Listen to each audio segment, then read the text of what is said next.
because I initially thought that Peter Singer's Animal Liberation was the Bible, the Bible of the movement.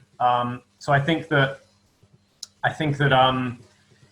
yeah, a lot of the slogan of animal rights is adopted by a lot of the welfare groups, and I know that people like perhaps Roger, you would agree, but people like Gary Francione and other rights-based activists would say that that they just, that's a slogan that's slapped on, which they feel maybe that it doesn't have any meaningful distinction. But obviously, I think maybe we'd all agree that there is a meaningful distinction, obviously there.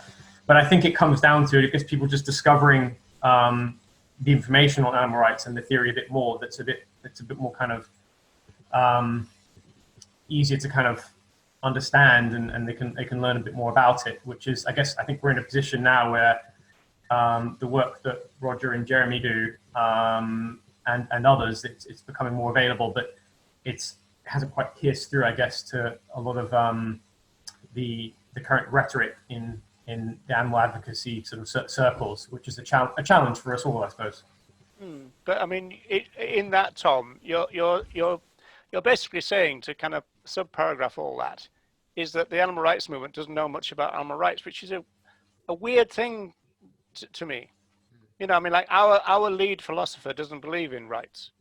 The equivalent would be the lead philosopher of the human rights movement doesn't believe in rights. I mean, we're in a ridiculous situation philosophically. We've always been in a messy situation, this movement, and I've always thought it would be beneficial to sort it out. I wish we could. And going back to the question, I think the grassroots, I always think of the grassroots as the leaders of the movement rather than the national groups. And it's the grassroots that are always been regarded as the backbone of the movement. And if you go back to, say, veganism as the moral baseline, for example, the national groups have had to be kind of dragged kicking and screaming into clear vegan advocacy, which you could argue, I mean, some people like Francione would argue even against this, but you could argue in the last 2, 3, 4 years, they've been doing that. They've dropped all the go veg stuff and the veg and all that and stuff. And so they've kind of dropped that, but they had to be dragged there by the grassroots because they always believed that veganism was a scare word.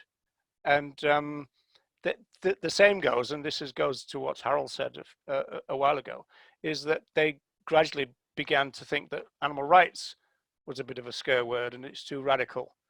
Because in a way it is more radical, it's more fundamental, like, we're not begging for people not to be cruel.